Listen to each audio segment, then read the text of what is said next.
Sorry, this is the first time we're starting at 9 on a Monday. So everyone's joining in. You want to start with your interesting case? Sure. I'll start. Okay. So I worked in ED last weekend. I had interesting cases. So this case actually was called in as a cold stroke. I was seeing another patient, and I overheard a cold stroke on overhead. So I went to see this patient, and then at the charge nurse desk area, I saw this well-built, muscular guy in early 30s just sitting in a wheelchair and saying that he cannot move his arm. And that's the main complaint for him. And then because he could not move his arm, the charge nurse called this as a cold stroke. But he looks really young and well-built, completely healthy. And then my initial first impression was that, oh, this guy shouldn't be having any stroke. And then I asked him, can you move your legs? And he was actually completely able to stand up and walk. And all his complaint was that he cannot move his arm, right arm. So I actually canceled the cold stroke, and I took him to the room and evaluated him. But I actually had a kind of weird feeling that there's something going on with him. And then what he has been telling me is that he cannot move his arm because of the pain. And then he told me that this started when he lift a heavy TV setup, and then all of a sudden he started to have this severe pain in his right forearm, and then since then he cannot move his fingers and wrist. And then he kept saying that he just can't move because of the pain, and he screamed. Like I said, he's big guy, tough, big ex-military guy, but he's screaming in pain. And then there's something else going on. That's what I felt. And then on exam, basically his arm was held like this, and then so he was able to lift his arm up, but he cannot move anything from the elbow down, and his arm was like this. And then when I touched his forearm, it was so tense, so hard, and then he screamed out of the pain. And then I asked him to move his wrist and fingers. He couldn't, and he said his fingers are so numb. And this happened, right after he lifted a heavy TV setup. No other traumas, nothing. And I initially thought this is just a muscle strain or like a tendon rupture or something, but when I touched it, it was so tense. And then compared to the left side, it's obvious it was something else. It was so swollen, tense. And then my initial impression was could this be compartment syndrome? And then then my next thought was, he doesn't have any reason to go into the compartment syndrome just lifting a heavy TV setup. So then my thought was going back and forth between compartment syndrome and then a tendon rupture, those kind of things. Then his mother showed up, and she told me that he actually has a really rare muscular condition called Makado disease.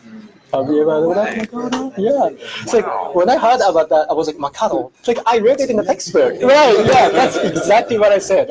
Oh yeah, I read about that in textbook when I was in med school, but I don't really exactly know what that is. But actually, so no one should feel bad if you're not knowing it. That's why we have Google. Yes, yeah, exactly, and I Googled it, obviously. So basically, the Makado disease is the type 5 glycogen storage disorder or something, and it's brothers and sisters of Pompe disease and those kind of things. And then basically these patients does not have the enzyme to for the metabolize the muscle myoglobin or some sort of stuff. So in his case, he actually gets he goes into rhabdo for any time, just a mild muscular stress, anything like that. So it's interesting. Like I said, he's actually ex-military, and that's when they found out he actually had the Makados. So after he joined the military, and he had a bunch of exercise, and he went into multiple rhabdo during his military. So they actually referred him to the specialist, and they did a muscle biopsy, and then that's how they found out that he had a Makado disease. So as soon as I heard that, okay, so he must have the rhabdo, and then I think he had a good reason to have a compartment syndrome of the forearm. So then my thought was like, okay, I need some help. And then I think since his forearm was so hard, I was thinking like this, he may need a fasciotomy. And then but then my next question is, I need to check the pressure of the compartment, but I've never done it before. And then I'll be totally honest with you. Like I've seen the ortho check the compartment on the thigh, actually, on the lower extremities during my residency. Only That's once. the most common place for compartment syndrome, the tibia fibula fractures, multiple compartments in the calf. But it happens in the forearm as well. Right. So, And then so first, I don't really know how to check the pressure using the device, and then I don't know which compartment to check because but his forearm was all compartments was actually swollen. Then so I initially called the ortho, and then that because the ortho handled this compartment syndrome where I trained, and then as soon as I said I think this guy has the forearm compartment syndrome, I said okay, just call the surgery because I don't handle this, and then also the orthopedic said, just call surgery. So I called the surgery, and then she said, oh, I've never dealt with this. call hand surgery. Yeah, that's exactly what happened. So surgery was like, I don't really know how to measure it. I don't know how to handle this. Just call the hand surgeon. So I actually did. And the hand surgeon was so nice. I thought that he's one of the best, one of the nicest surgeons I've ever met. So he said, okay, I'm on my way, but please check the compartment. So I actually discussed that with the charge nurse, and then luckily we were able to find a Stryker compartment measurement device That's pretty much the standard. I'm sure there's other ones out there, but that's the one I'm familiar with. Right. This is Stryker, and it's pretty easy to use. Yes, it is. They have picture instructions, which I love Yes, because it's universal. Yeah. If you don't have one, just A-line setup Yes. with 18-inch needle. Right, and then Works as that's the way. well. Yeah. You just have to remember to zero out your A-line before you do it. Yeah. But nursing is actually pretty good about anytime you need that and you don't have a Stryker, you can. Oh, thank you. Yeah, anytime you need compartment pressure measurements and you don't have a Stryker kit handy or findable, they can help you with the A-line setup. Hasn't been 2-minute, 3-minute video. So that's the next thing I was about to mention. So while the charge nurse is going to get this device from the OR, I actually searched on YouTube how to use the device. And then there's actually, like Jeff mentioned, there's a good video from the MRAP, saying how to use the device and how to measure these compartments, including the forearm. So in terms of the forearm, you can actually measure dorsal aspect and then volar aspect, and that's what I did actually. So since he was in significant pain, I actually used the ketamine to for the pain control and then kind of calm him down during this procedure, and he actually did really well with that. And then the next thing is I actually checked the dorsal and the volar, which actually came back. Initially, it came back as 117. Which was way too high. So I think I did something wrong with it. So and since this was the first time I used the device, I decided just to, discard it. I actually set up a new kit, and then second time I checked it was 30. So 30 is actually up to it depends on the literature. It says the compartment syndrome should be suspected that pressure above 30 or 45, but the 30 is kind of pretty good number to consider fasciotomy actually. And then after I checked the pressure, the hand surgeon came in, and then actually he also checked the pressure as well. And then actually he couldn't get the accurate number using that device.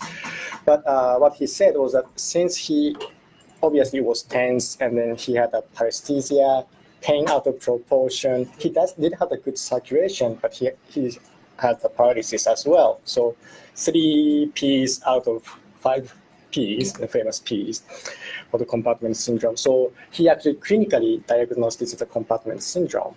And then he decided to take me to the OR for the fasciotomy. So he went up to the OR for the fasciotomy. But I really appreciate that hand surgeon decision because oftentimes we say, surgeons say, hey, let's keep an eye on it and then take him to the OR, when this gets bad. So first question I would have is like, do you remember what the cap refill was? Yeah, it was actually less than 2 seconds. So cap refill was less than 2 seconds. There was a distal pulse. Yes, so it was faint because it was so swollen, but I could feel it. And the perfusion itself was actually really good, but he just couldn't move, and then he couldn't feel anything. And those are the big things. You have the paresthesia. The compartment itself, when you pressed on it, was hard. It wasn't soft. Like if you touch your own compartments, you can feel that soft. And then also the motion. So that's usually one of the things that I look for as well, is like, can they passively, even if they're like, I don't want to move it because it hurts, but if you can't move it because it's so tense that you can't even move it, don't be reassured just because cap refill is good that there's a distal pulse, that they can still move the distal. It can still be something more dangerous. So he actually went to the OR pretty quickly, and then the hand surgeon did a fasciotomy, and then I went back to his chart and checked his CPK. It was like way above upper limit, about 14,000. That's what his CPK was. But all the creatinines and the electrolytes, everything was fine. It's just the CPK was high. I think this patient has that high CPK to begin with, but it should be less than 14,000. Yeah. So it was a really interesting case, and if I didn't know that this patient has Mercado disease, I think I didn't have You still would have done the same thing because of your clinical exam. Right. So the compartment syndrome can happen without the fracture. That's something that I learned, and then it's a clinical decision to take whether or not to take the patient to the OR for the fracture. And a lot of the times, the therapy with rhabdo is just fluid hydration because you want to protect the kidneys, because all these fibers can get stuck in the kidney and cause kidney damage. So that's why we monitor them, we hydrate them. If you think about athletes, especially runners, weightlifters, their serum creatinine and everything goes very high, and they clear it normally. We just don't see it. So, What was his CPK? Greater than 14,000. So above the limit. It's way above the limit that they can detect. So higher than 14,000. So let's get into the articles. Or you want? We have a case that talks about. Yeah, as a lead. Yep. So I'll make the case shorter. Me and Matt actually, we were out doing some training, and just so happened that there was a cardiac arrest that occurred not too far from where we were, and the BLS had requested us to go with them. When we got there, the police had already started CPR. BLS took over, good quality pit crew CPR. Fortunately, they could not fit the Lucas device on the patient, so we quickly abandoned that. The ALS was a little bit farther out, so we initiated ALS care at that point. We had her intubated, IO'd, we were given the medications, and at that point we deployed the TEE, and we were able to help guide hand placement to improve the quality of the CPR at that point. And about 10 minutes into the arrest, we were able to get ROSC on the patient. Ended up taking her to the hospital. On the way there, she started to move around, fight against the ET tube a little bit. We don't have a final dispo on her yet, but it seemed, as far as these arrests go, it seemed like a quality outcome at that point anyway. So without further ado, we have TEE articles to talk about. So that's one of the uses of the same device that's discussed in one of our articles here. The article is out of hospital transesophageal echocardiogram for cardiac arrest resuscitation. It's a case report of the initial case involving the use of that same device, which is the only TEE device that's able to be used outside of the hospital. It uses disposable probes. There was a large training effort done, which is described in the article, involving a multi-phase aspect. First, there was equipment familiarization, then there was a video made, then there was a skills lab done, and then a second skills lab involving trainer, probe placement, and then finally, I think a bedside TE was done. And then that video was kept as a reference point, which really facilitated the use of the device. It's certainly what you and I had seen as well, and we had a similar training program a few weeks ago, and really I think enabled us to use the device in the case you just talked about as well, not unlike how the first case here is described. So I think that training program is a big part of this. Obviously, the existence of the device is a big part of this. And then there's the case itself, which is a 51-year-old male, really wasn't feeling well. Obviously went into CPR. The device was deployed successfully. The TE was connected. He had a really poor EF, and they noticed that really he had a perfusing rhythm. Just had a really poor EF, and so they were able to treat essentially a heart failure with hypotension and cardiogenic shock with medications, held CPR, and got the patient to the hospital alive. It's a cool case, and interesting use of the device, and being able to do that during CPR instead of holding CPR, which is the next article we can talk about here. But So the big things with like some of these cases is that, I mean, in my experience, using a TEE is so much simpler than a transthoracic. For those of you who aren't following, the TEE is the esophagus. We actually place it through the esophagus, and once you get the right position, it's just a flick of the wrist or a little flick of the controller, and you have your view. And you can do it while CPR is going on. There are other TEE devices out there, but they're not disposable. So this is the one that we use, has a disposable probe, which is, I mean, in EMS, is definitely disposable is the way to go. I don't like having to clean things, and I question how well I clean things as well. And it's just very simple. The big thing though is, get in good CPR. I like Pit Crew. We've talked at length about mechanical devices and how, in theory it should make things better, but I think where we lose the clinical efficacy is in placing it on the patient. Every 5 seconds we're doing damage by not doing CPR. So if we can do a stepwise approach and get it on without, that will definitely help. Let's talk about the second article, and then we'll go more into it. sure. So the second article is out of the Annals of Emergency Medicine, and it's entitled Transesophageal Echocardiography during Cardiopulmonary Resuscitation is associated with shorter compression pauses compared to with transthoracic echocardiography. It's by Fair et al. Out of, I believe, the University of Utah, and it goes into a number of supposedly, I believe, serial patients that presented to the ER. And what they did was they looked at pulse checks during those resuscitations. They compared palpation, they compared transesophageal echo, and they compared transthoracic echo. And they looked at the length of time of the pulse check. In 25 arrests, and a total of 139 pulse checks. And then they looked at means, the length of time of the different means.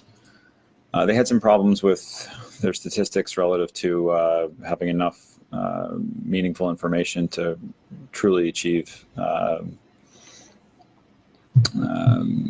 meaningful p-values.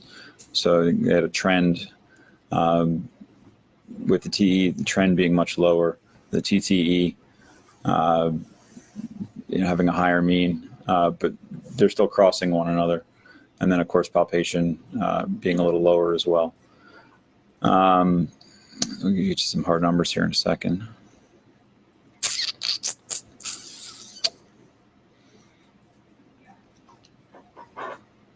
Yeah, so one of the biggest problem with a lot of these cases is that we just don't have enough numbers. In most of cardiac arrests, things haven't changed in 20 years. We're only now talking about double sequence, talking about do we use epi, do we not use epi? Do we even use beta blockers or don't use beta blockers during cardiac arrest? And I find that in a lot of the articles that we've reviewed about cardiac arrest, hand placement makes a huge difference. Like it's not just, 2 notches above the xiphoid process and dead center. Think about cardiomyopathy. Think about all the chest X-rays you looked at and where the heart is. Are you really depressed? Are you pressing over the left ventricle or not? And those are the things that I found that doing TTE in the field, you could make a big difference by moving an inch or sometimes even 2 inches over. But now with TEE, you can actually see real time. Because the problem with TTE, the transthoracic, just looking through the chest is that you have people with COPD, you have people with problems where you don't see the image that you need. And that's where you can actually do the cardiac echo while CPR is being done. So these are the numbers that the article was talking about. It was an average pulse duration of 18 seconds with a standard deviation of 8 seconds for transthoracic, so through the chest. A mean of 7 seconds for transesophageal echo with a standard deviation of 5 seconds, and then manual palpation for pulses was 10 seconds. So clearly, just going by the means themselves, obviously your best is with TEE. TEE, just as you said, takes a long time for image acquisition. To go through the chest, obviously you can't do both at the same time at all. By the means themselves, TEE is beating everything else. There are some things that the discussion gets into. The only time that TEE was done in this particular institution was with a fellowship-trained ultrasonographer, because that's the only way they were able to do it. That wasn't the case with some of the others, so there's some differences in training that could potentially throw off the numbers a little bit. Also, this paper focused just on pulse check duration, and obviously ultrasound in cardiac arrest is far more useful than just pulse checks. And we're not just doing pulse checks with the ultrasounds. We're looking at EFs. We're seeing if there's tamponades, taking a quick look at the lungs, a lot of different things, right heart size, etc.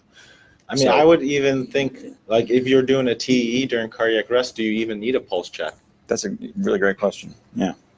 Like, how long do we normally do a pulse check? 5, 10 seconds, 30 seconds? So, a lot of people are relying on pulse checks for ROSC, but if you have good waveform and title, keeping an eye on that. I mean, the good waveform. In the case of the patient that we had, we were actually able to identify the fact that they were going to be fit during CPR. Yeah. So we were able to charge the monitor, Right. have it ready to go. So our offhand time was however long it took to get everybody off, hit the button, and then right back to CPR. Very, very low. Yeah. Exactly. And I feel like those are things that in the future will make a difference. It may take us another 10, 20 years to prove it, but,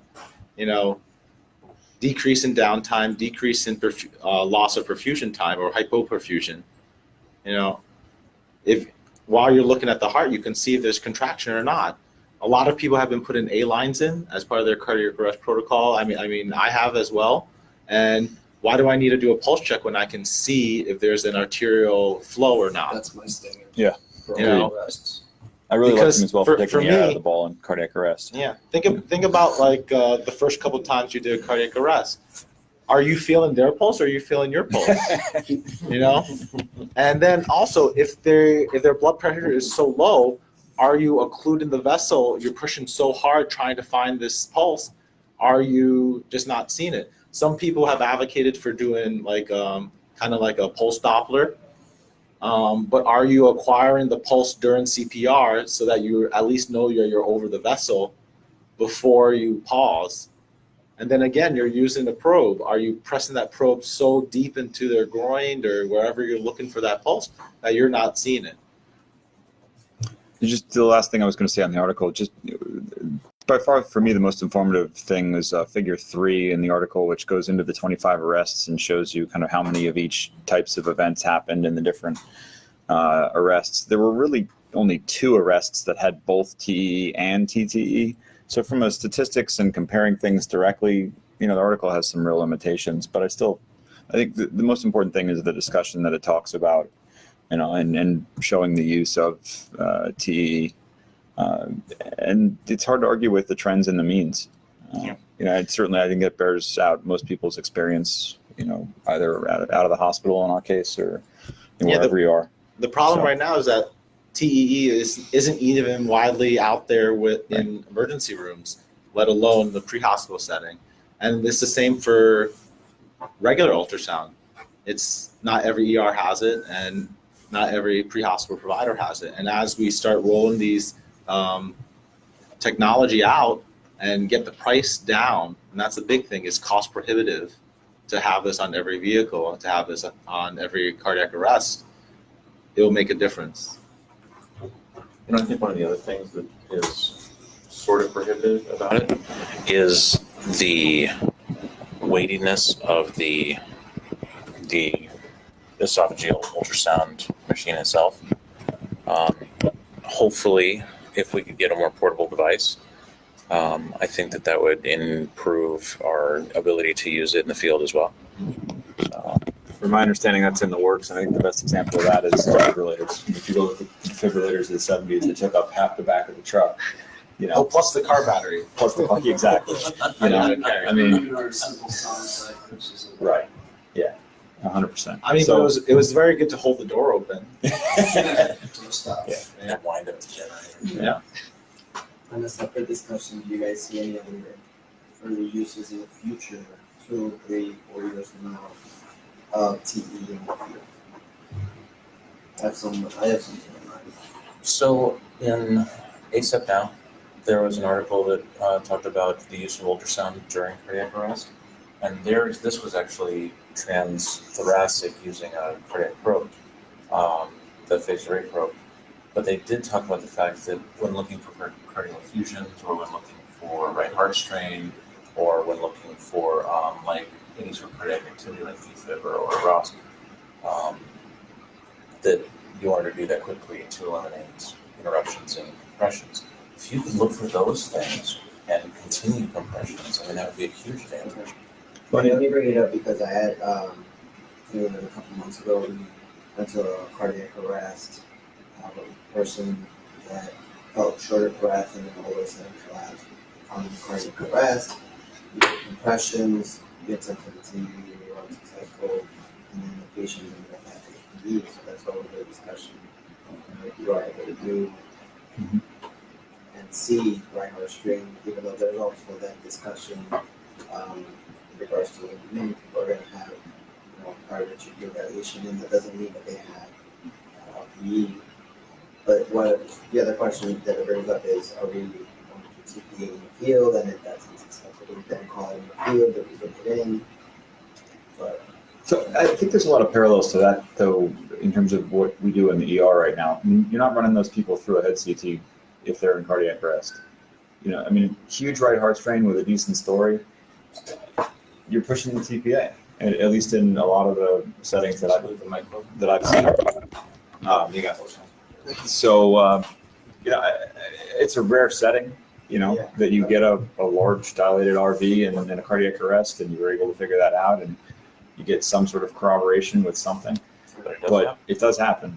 You probably all have one or two cases from our residencies. So, yeah. I've never seen that.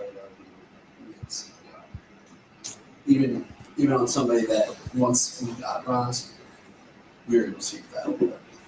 So I had a case during residency of where we were able to see it on a TTE mid CPR and pushed the TPA and got ROSC maybe a minute or two after we started using TPA. I don't know whether it was the TPA or something else, but the guy ended up. It was a cool case in the sense that he actually ended up doing well after, ECMO and a whole bunch of other stuff, because of his right heart failure.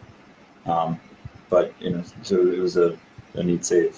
But it speaks to your point about that there are other applications and being able to pick up on these I mean, things. some will is- argue in the sense that if you are having less suspicions, you can just do a BPT study below and apply and it's good enough to go in that direction.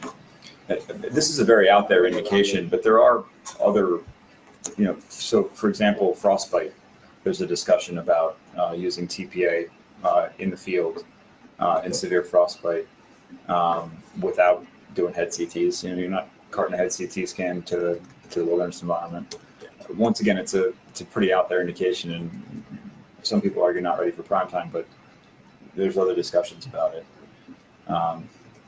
So. What do you think, Alvin? You think TPA would be incorporated? I see Dan shaking his head no, but So I mean, we've talked about it in the past about carrying it and possibly for this reason, but it's difficult to, to make that decision with. Once upon Oh, there is. so once upon a time, In a land far, far away. in a land far, far away, in a county in this state, there was a trial of having TPA. I don't remember even which type it was way back when. I was just an EMT. But I happened to be involved with the first time it was given for a STEMI, because this is going back before everyone could just cath people. And the amount of work that was required to really make sure that you weren't giving it to somebody that you were going to make bleed. I mean, we all know the checklists that we deal with in the hospital, and the support staff that we have to get it done, not just making sure that we're not giving it to somebody that we shouldn't be, but also then getting the drug ready, getting it out pump, etc. I mean, granted, if we're pushing it, it's a different story, but it's very difficult. And that was somebody that we knew for a fact needed it, And based on how things were back then. But I would think that the TPA for the indication then would be different. So if you have a person who is in cardiac arrest, who I think one of the biggest things is that TPA is thought about too late. It's just like, if we're going to do crack, it's thought about too late. That's why the patients die. So if you had this patient who's in cardiac arrest and you have objective findings that there is some sort of PE, I don't see where pushing 50, 100 of TPA in that patient. I'm not talking about the patient who has a STEMI who we're going to have a delayed transport. Would necessarily be a bad thing for that patient.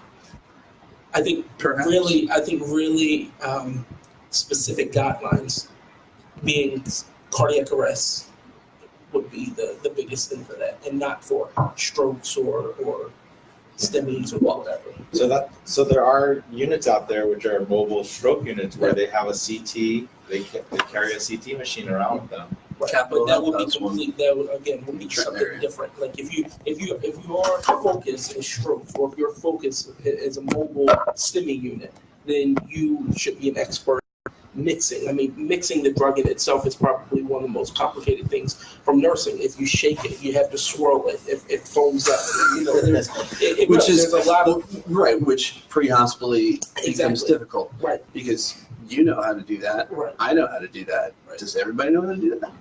exactly. The other thing is we know that whether you're putting it into the vein in order to treat a stroke or to treat a heart attack or to treat a PE, like TPA is not a benign medication. Like the number needed to harm is so close to the number needed to treat that you really have to have a well-defined indication and a good, well-selected patient population in order to make sure that you're not actually harming more people than you help. There are still some people out there who are given TPA pre-hospitally for like STEMIs and things like that.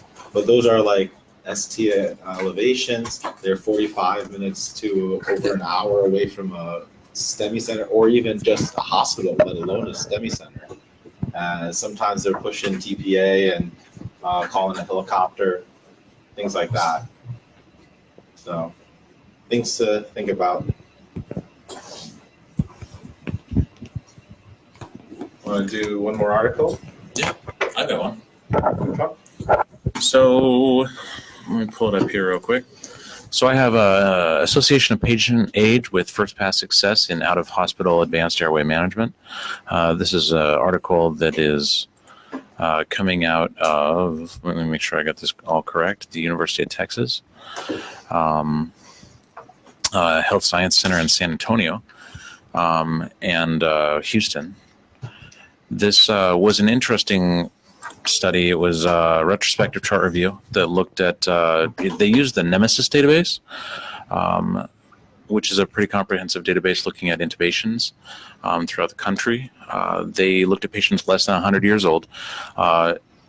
The study ended up including 28,846 adults and 522 pediatric patients, looking at their first pass success rate for intubation or the use of supraglottic airways, and looking at the relative success rates between adult and pediatric patients. And they actually gauged this, they broke it up into age ranges to look and see whether there was a trend towards success rates depending upon age range. So they actually got to graph it out. And what they found was that with supraglottic airway devices, there was no difference in the success rates between adult and pediatric patients, with about 84% in peds and 89% in adults was not statistically different. And then for endotracheal intubation, they found a trend, excuse me, a statistically significant trend towards better success rates in adult patients than pediatric patients, with about, and this was an interesting study, about 72.7% success rate in adults and about 58.5% success rate in peds. Yeah, well, like I said, it was significant with an odds ratio of about 1.8. But there was a couple interesting things that I found in the article. So the average, if you look at the total number, they broke it up by saying that each individual intubation attempt was logged separately, so that there was no confounding with like multiple attempts that eventually resulted in success, or somebody that a supraglottic airway was attempted and then endotracheal intubation was attempted. So they did a nice job of making sure that didn't confound the results. But they found that on average, there was 5.5 attempts per patient. And that was like, that's a lot. They even commented on the fact that at least one intubation, there was over 10 intubation attempts on a single patient. And they did talk quite a bit about the fact that when you have 28,000 adult patients and only 522 pediatric patients that you're studying, it's very apparent that you're going to have a lot less like comfort with intubating pediatric patients. Most of these patients, whether it was adults or peds, were from cardiac arrest. And so whereas we do a lot of intubations on adult cardiac arrest patients all the time, and we're very comfortable with that circumstance, every time you intubate a pediatric patient that's in cardiac arrest, it is a high stress, unfamiliar territory with a lot going on. And so I think that there's probably some other things, to really look at with this. They also talked about the fact that these results are actually contrary to a few other studies that were done that showed similar success rates with adult and pediatric patients. And I'd be kind of curious to see, maybe looking at some of those other articles, to see whether or not they had the same number of attempts, whether they had kind of, what did they attribute their similarities to, and what were kind of the differences in these articles, because this was kind of an unusual finding. It was not, I guess, what I had expected. So the first things I think about is, are these reported attempts or these observed attempts? Because, unless you have an outside person documented, it's not going to be very accurate. Because we all think that we're great, we're the best. Like, I totally just did one attempt and I got it on the first try, even though you went in, pulled out, went in, pulled out, or even just went in and were like, okay, you know what, let me get a better view. But does that really matter? What is considered an What attempt? defines? Exactly. So is it just a view? Is it just repositioning the head? Things like that. The other thing is, does it really matter how many times you try if there's no hypoxia, if there's no physical trauma? I don't know. There's no episodes of hypotension. Does it really matter if you try 10 times? But we do know that by far, first pass success has better outcomes. Like that's been well studied, and we also know that the more times you attempt an intubation, the less likely you are to be successful overall, and the more likely you are to have those adverse events, whether it's bradycardia, arrest, hypotension, hypoxia. So I mean, you're right. In an ideal world, if you bag them back up and everything's fine, they're not hypoxic. The idea is to ventilate, not to necessarily intubate. And if you're doing a good job ventilating and making sure the patient's, appropriately being managed, then you're right. It doesn't matter how many times, but that rarely happens in practice. And that's why the most important thing is avoiding hypotension, avoiding damage, because every single time you put a blade in, you're going to cause a little bit of trauma, maybe some more swelling. And that's why for some of these very difficult cases, you want the most experienced provider to go first. There's definitely ones where, oh yeah, this will be easy. I prepare every case exactly the same. Every case is a difficult intubation to me. I have a double setup ready to go, which means that I've already looked at where I'm going to do my crike if I need to, because I don't want to have to think about it when I have to do it. When the time comes, it's okay, we're doing it now. Every single person who has done a crike has said, I did it too late. Had you done it earlier where you had more oxygenation, where the environment was better controlled, it would have gone better.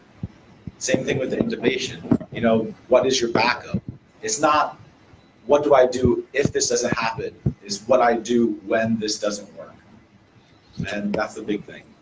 Yeah, the other thing I make a push for that I know we've talked about in other times is every time you put that blade in, you're stimulating the vagus nerve, which is going to cause bradycardia, hypotension. And so really keeping push dose epi and making sure that you actually have your patient resuscitated before you begin, or make sure that you are prepared to respond to the effects that you're having by putting that blade in is super important. I do a lecture with residents, which I'm not going to do right now with you guys, because it's literally 45 minutes of just standing there and thinking about, okay, from start to finish, how do I do an intubation? And it takes literally 45 minutes to go by step every single thing. How do you prep the patient? How do you position them? How do you pre-oxygenate them? What am I thinking? What equipment do I want at the bedside? And I'm not opening all the equipment. I just have it there ready to go. Do I have my scalpel? What is my first step? What is my second step? What's my third step? What is my backup? And one of the big things is your backup is only as good as you are. So if you never use your backup, that's the wrong answer. If you have an intubation where, oh, this will be easy. Okay, it's so easy. Let me practice with my backup. How many of us feel comfortable with a Miller? Not everyone. Personally for me, I'm very comfortable with the Mac, and I rarely use the Miller unless it's a child. But for a child, I'm much more comfortable using a Miller. And then, your video devices. If you're not using your video as your first line, it's associated with better first pass success. But also, if you're not used to it, if that's your backup, is it really going to work? Did you charge the batteries because it's your backup? When was the last time? Do you have the correct technique? I remember I hadn't used the glide scope in a very long time, the acute angle scope, and I couldn't figure out how to get it in. And I just went, you know what? I defaulted to what I'm comfortable with is direct. I put a blade in and I put the tube through the cords because that's what I'm used to. Same thing with the bronchoscope. We use a bronchoscope to do intubations, but if you're not used to it, you're not going to know the little details on how to pass the tube. So you can get your tube through the cords. Now, how do you get the ET tube to follow? a lot of people get stuck because the tip will get stuck right at the vocal cords. So if you don't remember to twist it, like either 90 degrees left or right, clockwise, counterclockwise, it doesn't go over that hump. And then in the heat of the moment, you're sweating, your heart is at 200 beats a minute, and you're just trying to shove it in, and now you're causing a lot of trauma. It's not a good thing. And this article did talk about considering putting protocols in place, because these are pre-hospital, non-physician providers, and really, thinking about, is it warranted to have protocols in place saying, for our pediatric patients especially, should we be saying, that they should go with a supraglottic airway only sort of protocol. And I'm not sure I'm really okay or on board with that. I like the idea that my paramedics are good enough in order to get the job done successfully. But I was thinking, maybe it's more of a modified idea to say, hey, if you have more than 2 or 3 attempts at an endotracheal intubation, at that point, by protocol, you go with something supraglottic and get them to a hospital where they can get, management, for a difficult airway. And I think that would probably be a more middle of the road sort of approach. There are definitely some agencies out there that have just taken pediatric intubation off the table. Whether or not you think it's the right answer is up to interpretation. Mhm. But I kind of like what you're saying is, it's still available as an option, but also give the option to just start off with a supraglottic, and then have intubation as a backup in case that doesn't work to oxygenate the patient. Yeah. And in the end, we want what's best for our patients. What do you guys think about table 1? So, granted, the indication for intubation in this article is cardiac arrest, 67%, non-arrest medical was 25%, non-arrest trauma was 7.4%. But then when you look at the drug admissions, 80% no drugs were used. Not a fan. It's cardiac arrest. Yeah. It's good percentage of and but Because of that, I would yeah. agree with you. if you look at table 3, if you look at straight up RSI patients and first pass, it's almost identical for adults and peds. So, like you mentioned before, how much of this is just the providers calming down enough to do what they're used to doing? However, now it's a kid. And I think with the RSI, it shows you that I don't think there's that big of a difference in the skill, because the RSIs, they have time to set everything up, to get everything optimized, to get these airways. So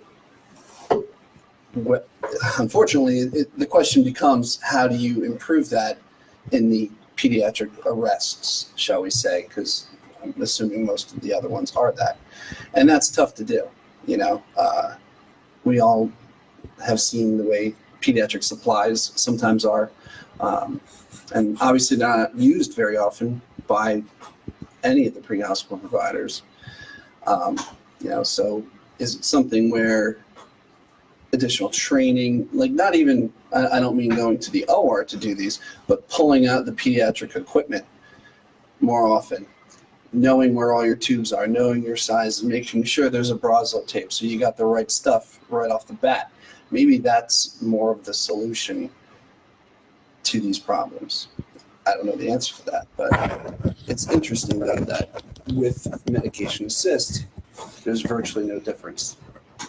I see there's no difference for the supraglottic array, both adult and pediatric, but in adults and pediatric who receive RSI, there's, I would say, granted the N number is different, small, but there is a difference. If you see it, RSI 80%, no drugs 70%.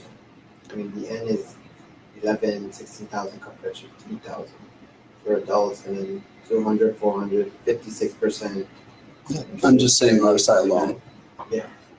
But yeah, there's absolutely differences. Especially right now, practitioners today, I feel like, are very spoiled with intubation because we have all these medications, we have all these drugs. When I was a paramedic, I've had more than one person vomit on me while intubated, and it's just like, oh, that's not going to be good. So You know? It's always fried rice or something that just gets in every nook and cranny. Corn. And it's always the brand new ambulance. You know, you haven't had a brand new ambulance in 5 years, and this is like 100 miles on it, and of course you christen it. And it's like, really? I think there's a lot of systems issues buried in this article, though. And some of this is intuition. I don't necessarily have the data from this article to back it up. It's more what I've seen.